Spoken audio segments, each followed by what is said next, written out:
nin xaasida saaxiibkii ahaa jira xaaside hay maalin kasta ninkaas yani mafrashka maalin anuu ku qaylayo weydiiyey wuxuu dhahay lacag shimee kuu soo dhacdaa aa kula kaftame kulaha aqligiisa wax ka aqli badan ma ninka hay waxaana lacagta maalinta khamiista ii soo dhacdaa waa shaqeeyaa hay okay saas dee tahay maasha allah dhabarkaas sariiga dharbaaxay nin dowlad tahay ninka khamiis kasto mafrashka hortiisa ugu sugaa lacagta markay ii soo dhacdo jaadkaygii siyaarkayga adaa qabtid maanta lacag kuu soo dhacday uu ka bilaabo filin oo dhan waa iskaga qaadi jiray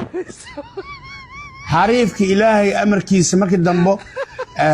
lacago badan oo iga deensaday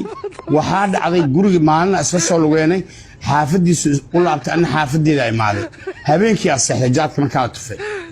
waxaaba ku riyoodaba habeenkii ilaahay ay tusinayaan ridan anoo alaska dhex jooga maraykanka meesha barafka buuraha barafka aa ku riyooday hay